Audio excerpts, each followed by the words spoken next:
उसकी औकात है? उसके मूत का छिड़काव अगर मुझ पर हुआ होता तो या तो मैं नहीं रहता या आज वो नहीं रहती, अगर हमारे गांव के बगल में ये घटना हुई होती तो हम लोग प्रशासन का इंतजार नहीं करते। अब तक जो है जितना भी उनके देही में जितनी भी मतलब हड्डियां थी ना, उसका चूरमा बना दिया जाता, उसके बाद चाहे कुछ भी होता।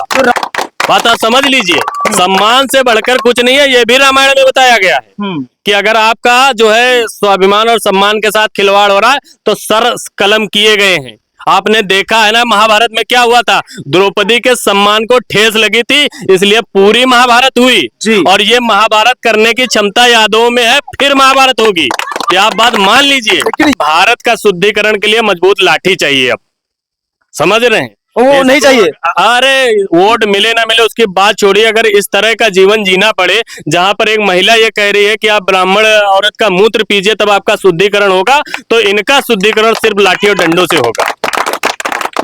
यादवों को भी एक प्रकार से चैलेंज दे दिया कि हम 26 तारीख को कल पहुंच रहे हैं, तो पुलिस तैयार है, बैरिकेडिंग लगवाएगी तो यादव उस स्थान तक पहुंच पाएगा ना जहां पर उनकी मंजिल है। देखिए जैसी बैरिकेडिंग रहेगी उससे सरकार की मंशा पता चल जाएगी। अगर बहुत ज्यादा रहेगी तो इसका मतलब है सरकार चाह रही कि ऐसी घटनाएं हों।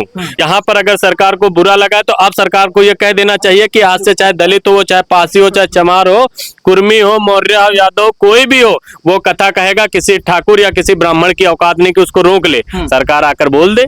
यही घटना किसी दलित समाज के साथ हुई होती तो शायद इतना ज्यादा जो है विरोध ना होता, लेकिन ये यादवों के साथ हुई। आपको पता है कि 26 तारीख को सब लाठी लेके जा रहे हैं और बता देंगे कि अगली बार जो है पैर खुद छुइएगा। नाक रगड़वाने की जो गलती करी है, ये तो आप देखिए कि चारों आरोपी तुरंत पकड़ लिए गए हैं, प्लस वो महिला भी अब एक झूठी कहानी के साथ आ गई है। उसको कहीं ना कहीं प्रशासन ने समझाया है, उसको हिम्मत दी है, वरना उसकी क्या औकात थी। जिस तरह आप देख रहे हैं मुस्कुरा के बता रहे थे कि छेड़खानी हुई है, उसकी उम्र लग रही है छेड़खानी वाली। साथियों नमस्कार, मैं वीरू और आप देख रहे हैं काकोरी दंगल। दोस्तों इस वक्त मैं लखनऊ में मौजूद और आज बात होगी उत्तर प्रदेश के इटावा जिले में जो कथावाचक यादव समाज के लोग ब्राह्मणों के गांव में कथा करने गए थे, वहां पर ब्राह्मणों के द्वारा जो यादव कथावाचक थे उन पर कहीं न कहीं कितनी प्रतिक्रिया की गई। पहले तो उन पर कहीं न कहीं उनके बार छीले गए, उन पर एक ब्राह्मण महिला के द्वारा मूत्र विसर्जन किया गया, छिड़काव किया गया। इस चीजें राम राज के दौर में इस तरीके से चीजें सामने आ रही हैं। हमारे बीच काकोरी वाले यादव जी हैं, थोड़ा उनसे बातचीत करने का प्रयास करेंगे, इस मामले को लेकर क्या कहेंगे। काकोरी वाले यादव जी क्या कहना चाहेंगे? क्या अब इस राम राज के दौर में यादव ब्राह्मण के गांव में जाकर कथा करना बिल्कुल बैन एक प्रकार से हो गया है क्या? वो कह रहे कथा करिए मगर लाठी मजबूत लेकर जाइए। जिस तरह के जो आपने अभी तक चोचलेबाजी देखी है कि अभी तक हिंदू हिंदू की बात हो रही थी, ये जो घटना ये साफ बता रही है कि उनके मन से आज भी वो दीवारें नहीं गई हैं। ये तो भला हो कि हम लोकतंत्र में जी रहे हैं, अगर राजतंत्र में जी रहे होते तो ये आम बात होती, क्योंकि लोकतंत्र ने, संविधान ने ये हक दिया सबको कि आपको बराबरी का मतलब दर्जा। आप सिर्फ यादव की बात कर रहे हैं, वहां आप उस वीडियो में देखेंगे ये भी कहा गया कि चमार समझ लिया, ठीक है ना, दूसरे वाले को चमार समझ लिया। ये तो आप जाके गवर्नमेंट से पूछिए ना कि जो बात कर रहे थे, समानता की बात कर रहे थे, हिंदुत्व की, क्या सिर्फ हिंदू इसीलिए है कि आपको वोट डाल दे, उसके बाद अगर आप कहीं पर भक्ति की बात हो या कोई भी ऐसी क्रिया जो भक्ति और धर्म से जुड़ी हो, उसमें सिर्फ पंडितों का हक है। क्या तो अब क्या यादव समाज से डर जाएगा कि अभी कथा बहुत आगे करने का प्रयास करेगा? आप बताइए कौन से चैनल पर आज इस घटना का जिक्र नहीं हो रहा? अगर आज ताकतवर ना होते, यही घटना किसी दलित समाज के साथ हुई होती तो शायद इतना ज्यादा जो है विरोध ना होता, लेकिन ये यादवों के साथ हुई। आपको पता है कि 26 तारीख को सब लाठी लेके जा रहे हैं और बता देंगे कि अगली बार जो है पैर खुद छुइएगा। नाक रगड़वाने की जो गलती करी है, ये तो आप देखिए कि चारों आरोपी तुरंत पकड़ लिए गए हैं, प्लस वो महिला भी अब एक झूठी कहानी के साथ आ गई है। उसको कहीं ना कहीं प्रशासन ने समझाया है, उसको हिम्मत दी है, वरना उसकी क्या औकात थी। जिस तरह आप देख रहे हैं मुस्कुरा के बता रहे थे कि छेड़खानी हुई है, उसकी उम्र लग रही है छेड़खानी वाली। उसके हो सकता है कि बच्चों की शादी हो गई हो, लेकिन उसको प्रशासन का एक तरीके से आश्वासन मिला हुआ है, उसकी वजह से वो मुस्कुरा रही थी। और आपने जो वीडियो देखी है उसमें कहीं भी इस बात का जिक्र नहीं किया गया था कि इसने छेड़खानी करी है। इसमें बार बार यही बोला जा रहा था कि तुम यादव या चमार होकर कथा कैसे कह सकते हो। वो कह रहे 101 गांव, हमारे गांव में 101 ब्राह्मणों के गांव है, तो आप ये दलित यादव होकर कथा कैसे कहते हैं? ये हमारा काम, ये तो ब्राह्मणों का काम है, आप लोग कैसे कर सकते हैं? तो ये तो सरकार अपना रुख साफ करे ना। जो भारतीय जनता पार्टी हर तरफ कहती फिर रही है कि हिंदू एक है, हिंदू बराबर है, ये उसके जो है पोल पट्टी खुल रही है कि वो सिर्फ ऊपर से बेवकूफ बनाने का काम हो रहा है। यहाँ पर अगर सरकार को बुरा लगा तो अब सरकार को ये कह देना चाहिए कि आज से चाहे दलित हो, चाहे पासी हो, चाहे चमार हो, कुर्मी हो, मौर्य हो, यादव, कोई भी हो, वो कथा कहेगा, किसी ठाकुर या किसी ब्राह्मण की औकात नहीं कि उसको रोक ले। सरकार आकर बोल दे। सरकार अगर सच में हिंदुओं को चाहती है कि हिंदू बराबर है, हिंदू एक है, तो आकर अपना रुख स्पष्ट करे ना। वो तो कहिए कि यादवों का मामला है, वरना सिर्फ अगर मान लीजिए चमार का मामला होता तो ये घटना उठती भी नहीं। तो यादव 26 तारीख को इटावा पहुंच रहे हैं, प्रशासन भी तैयार है, पहुंच पाएगा यादव की बीच में रुक ले लेंगे उनको? देखिए, समय सबसे बड़ा बलवान होता है। अगर कल यादव रुक गया तो 27 के बाद नहीं रुकेगा, लेकिन सबक सबको सिखाएगा। यादवों से सबसे ज्यादा नफरत इसीलिए कर रहे हैं कि जो ऊंची जातियां थीं, जो उनसे सारी जातियां घबराती थी, एकमात्र यादव ऐसे रहे कि जो आज भी नहीं डरते कि जो होगा देखा जाएगा, लाठी लेकर पहुंचो। जैसे करणी सेना के मामले को लेकर उनको कहीं रास्ते में रोका गया था, ऐसे यादवों को भी एक प्रकार से चैलेंज दे दिया कि हम 26 तारीख को कल पहुंच रहे हैं, तो पुलिस तैयार है, बैरिकेडिंग लगवाएगी, तो यादव उस स्थान तक पहुंच पाएगा ना जहां पर उनकी मंजिल है। देखिए, जैसी बैरिकेडिंग रहेगी उससे सरकार की मंशा पता चल जाएगी। अगर बहुत ज्यादा रहेगी तो इसका मतलब है सरकार चाह रही कि ऐसी घटनाएं हों, क्योंकि सरकार, अगर मैं तो खुद ही कह रहा हूं कि जो दूसरी वीडियो निकल के आई जिसमें वो महिला स्वयं आई है, वहां से ही आप पता कर लीजिए, अगर प्रशासन का हाथ ना हो, उसके साथ सरकार का हाथ ना हो, तो उसकी औकात थी कि इस तरह के मीडिया पे उसको लग रहा है कि जो हम कर ले, कुकर्म कर ले, फिर 4 ठो चैनल बुला के जो आए मनगढ़ंत कहानी बना दे। आप बताइए, उस वीडियो को जो है आपने देखा है, उसमें कहीं पर भी एक बार में जो रियल वीडियो है जो निकल के वायरल हुए, कहीं पर एक बार भी जिक्र किया था कि छेड़खानी की बात है? कहीं नहीं। अच्छा, अभी तक गंगा जल से शुद्धिकरण होता था, अभी कई लोग कहते थे गंगा जल पवित्र जल है, इसे शुद्धिकरण होना चाहिए। अब उस ब्राह्मण महिला के कहीं ना कहीं मूत्र से उन पर शुद्धिकरण किया गया, तो क्या आप गंगा जल को बहिष्कार कर देना चाहिए क्या? मैं कह रहा हूँ संविधान का बहिष्कार होना चाहिए। संविधान को अगर ये मानता है, लोकतंत्र ये मानता है कि अमानवीय कृत्य नहीं होना चाहिए, अगर वो ये बात मानता है, तो महिला सिर्फ और सिर्फ अपराधी है, इतनी बड़ी अपराधी है कि आपने एक और वीडियो देखी थी जो मध्य प्रदेश से आई थी जिसमें मूत पिलाया गया था। ठीक है ना? या तो सरकार मान ले कि ब्राह्मणों की, महिलाओं का मूत अब हर कोई पिए। अभी तक गाय के मूत की बात हो रही थी, अब इस महिला के मूत की बात होनी चाहिए। कल को इसका मूत जो है पन्नी और डिब्बे में पैक होकर बिकेगा कि अगर पवित्र होना है तो इसका मूत पीजिए।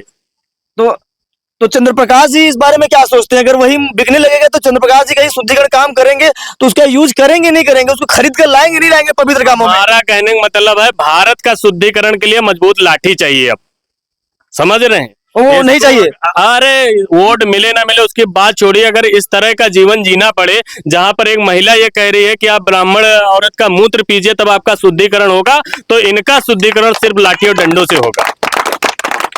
ये बात आप मान लीजिए। अगर हमारे गांव के बगल में ये घटना हुई होती तो हम लोग प्रशासन का इंतजार नहीं करते। अब तक जो है जितना भी उनके देही में जितनी भी मतलब हड्डियां थी ना, उसका चूरमा बना दिया जाता, उसके बाद चाहे कुछ भी होता। तो रामराज के दौर में आप लाठी की बात कर रहे हैं, रामराज के दौर में आप लाठी से बात कर रहे हैं, लाठी से सबक दिखाने की बात करें, तो गुंडे पर बता रहा होने की बात। राम जी भी तो लंका पर चढ़ाई किए थे ना। अगर आप रावण जैसे काम करेंगे तो आप पे चढ़ाई नहीं होगी तो क्या होगा? राम जी ने तो सर भी काटे हैं। हम अगर कह दे कि अभी सर काटने की बात, तो आप भी कहेंगे कि आप गैर लोकतांत्रिक बात कर रहे हैं, असंवैधानिक बात कर रहे हैं। लेकिन इस तरह की घटनाएं किसको बल दे रही हैं? आज से 1000 साल पहले जो होता था कि गरीब आदमी या पिछड़े आदमी को बराबर बैठने का हक नहीं था, उसकी औकात है। उसके मूत का छिड़काव अगर मुझ पर हुआ होता तो या तो मैं नहीं रहता या आज वो नहीं रहती। बात आप समझ लीजिए। सम्मान से बढ़कर कुछ नहीं है, ये भी रामायण में बताया गया है कि अगर आपका जो है स्वाभिमान और सम्मान के साथ खिलवाड़ हो रहा है तो सर कलम किए गए हैं। आपने देखा है ना महाभारत में क्या हुआ था? द्रौपदी के सम्मान को ठेस लगी थी, इसलिए पूरी महाभारत हुई। और ये महाभारत करने की क्षमता यादवों में है, फिर महाभारत होगी।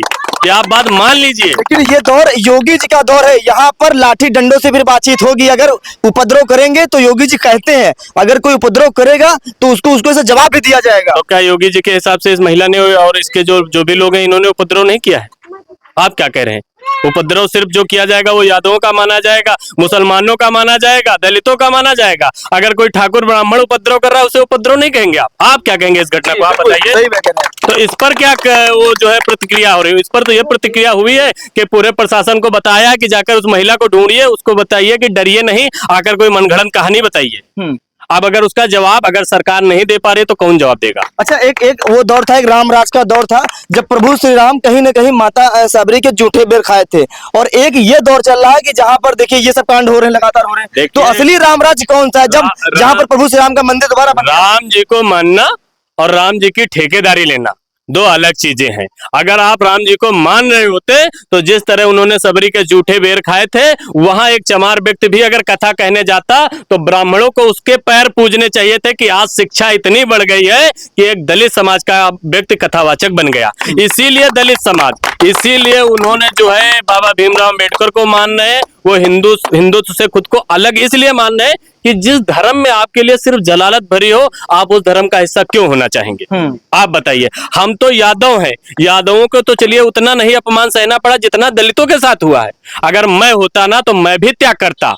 ये तो मान के चलिए सामाजिक मजबूरियां हैं, वरना धर्म ने कहीं नहीं कहा है कि जो है बराबरी नहीं होनी चाहिए। धर्म का हर अध्याय कहता है कि आप न्याय से भरे हुई है, समानता से भरे हुई है, लेकिन ठेकेदारों कहना है। तो यादव कहीं ना कहीं यादव हर जुर्म के साथ लड़ाई लड़ेगा, अंतिम सांस लड़ाई लड़ेगा, और कल इटावा पहुंचेगा। प्रशासन जितने भी हो, बैरिकेडिंग जितने भी हो, यादव वहां पर पहुंचकर अपना जो भी कार्यक्रम उसको संपन्न करने का पूरा प्रयास होगा। देखिए, सरकार उसे रोकने की कोशिश अगर ना करे ना तो वो उनको यूं ही बता देगा, ऐसा सबक सिखाता कि ऐसी घटना दोबारा नहीं होती। लेकिन प्रशासन खुद ऐसा चाह रहा है। प्रशासन अगर ऐसा सबक सिखा दे तो दोबारा ऐसी घटना ना हो। अगर प्रशासन से नहीं हो पा रहा है तो बस हटिए थोड़ी देर के लिए। चारों लोग जेल चले गए हैं। देखिए, वो तो गए हैं ना अपना जो इमेज को बचाने के लिए। आप ही समझ लिए, 4 लोग जेल गए हैं। जिस महिला ने अपने मूत्र का छिड़काव किया वो क्या कर रही है? वो खिलखिलाकर हंस रही है। तो थाने के बाहर वो बाइट दे रही है। वो थाने पर गई थी, थाने के बाहर मीडिया कर्मियों से बातचीत कर रही थी कि हमारे साथ छेड़खानी की गई प्रकार, हमारा हाथ पकड़ा जा रहा, हमारे साथ ये किया जा रहा। तो हमने जब बच्चों से बात बताई तो बच्चों ने उनको कहीं पर दंड दिया है। अच्छा, ये कहानी उसको किसी बढ़िया राइटर ने लिख के दी है कि ये रटना है, यही बोलनी है। और आप जब इसकी बाइट उठाकर देखेंगे ना, जिसके साथ छेड़खानी हुई होती वो डरी सहमी से रहती, वो कैसे मुस्कुरा मुस्कुरा कर बोल रही थी हमारे साथ छेड़खानी। उसकी उम्र 50-55 की लग रही, 50-55 की उम्र में उसके साथ छेड़खानी हो रही। तो फिर एक तरफ योगी जी कह रहे हैं बहन बेटियां सुरक्षित है, वो कहाँ नारा चला गया? और दूसरी बात है, जो नौटंकी है उसके चेहरे पे दिख रही है। आप समझिए कि प्रशासन को उसको अगर सहयोग ना होता तो उसकी औकात नहीं थी इस तरह आके बोलने की। समझ रहे हो? अभी हाजिरी के सबक सिखाया गया है। उसका मतलब है उसके लिए संविधान मायने नहीं रखता है। उसका मतलब है कि उसके दिमाग में है कि अगर योगी जी है तो इस सरकार में हमारा कुछ नहीं होगा।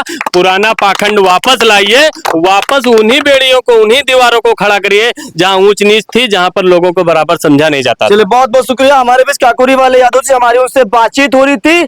इटावा में जो कथावाचक के साथ जो घटना घटी उस पर यादव समाज काफी एक्टिव है। 26 तारीख को, यानी आज 25 है, कल सुबह 11 बजे यादव समाज के लोग इटावा पहुंचेंगे। क्या इटावा यादव समाज के लोग पहुंच पाएंगे? नहीं पहुंच पाएंगे, क्योंकि प्रशासन एक प्रकार से क्या उन्हें रोकने का प्रयास करेगी। अगर रोकने का प्रयास करेगी तो क्या यादव समाज वहां पर पहुंच पाएगा? ये नहीं पहुंच पाएगा। ये तो बड़ी खबर निकलकर कल सामने आएगी। लेकिन कहीं ना कहीं जो घटना घटी है बहुत ही निंदनीय घटना है। लोग लगातार इसका विरोध कर रहे हैं। खैर, इस खबर में इतना ही। मिलते हैं नए वीडियो में, तब तक के लिए नमस्कार।